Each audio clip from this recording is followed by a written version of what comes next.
ሰሞኑን እንደሚታወቀው ዩቲዩባችንን ሰብስክራይብ የተደረግን ነው አዲስ ጀማሪዎች እና 50 ለመግባት እንዴት አድርገን እናሳድገው ከ50 በላይም እንዴት ማሳደግ እንችላለን የሚለውን ቻሌንጅ ይዤ መጥቻለሁ። እና ይሄን ቪዲዮ የምታዩት ቲክቶክ ላይ ከሆነ ፕሮፋይል ነክታችሁ ዩቲዩብ ላይ ትሄዱና እዚህ ቪዲዮ ላይ ኮሜንት ጽፋላችሁ። ኮሜንታችሁን ደግሞ እኔ እያንዳንዱ የገባውኝ በየኮሜንታችሁ ላይ የእናንተን ፕሮፋይል ነክቼ የእናንተ ቪዲዮ ላይ ሄጄ ትንሽ ደቂቃ አይቼ ደግሞ ከዛ በኋላ ሰብስክራይብ አድርጌ ተመልሼ ሁላችሁም እንደዛ አደርጋለሁ። እና እናንተም ደግሞ የኔ ቪዲዮ ላይ የጻፉትን ኮሜንት የጻፉትን ከፈለጋችሁ ኢሞጂም ከፈለጋችሁ የፈለጋችሁትን መጻፍ ትችላላችሁ።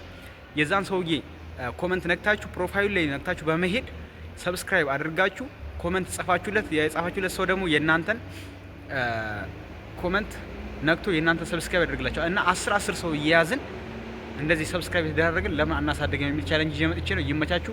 እዚህ ቪዲዮ ግቡና ኮሜንት ጻፉ። እኔ የሁላችሁንም ገብቼ ሰብስክራይብ አድርግላችኋለሁ። እናንተም ደግሞ ኮሜንት የጻፉትን የሁሉንም ገብታችሁ ቢያንስ 10 ሰው ማግኘት ቀላል አይደለም በአሁኑ ሰዓት። የ10 ሰው ትገቡና ኮሜንት ፕሮፋይላችሁ ላይ ትገቡና ኮሜንት አድርጉላችኋለች። እነሱ ደግሞ የእናንተን እየገቡ እንደዛ ያደርጉላችኋል። ይመቻችሁ። ፒስ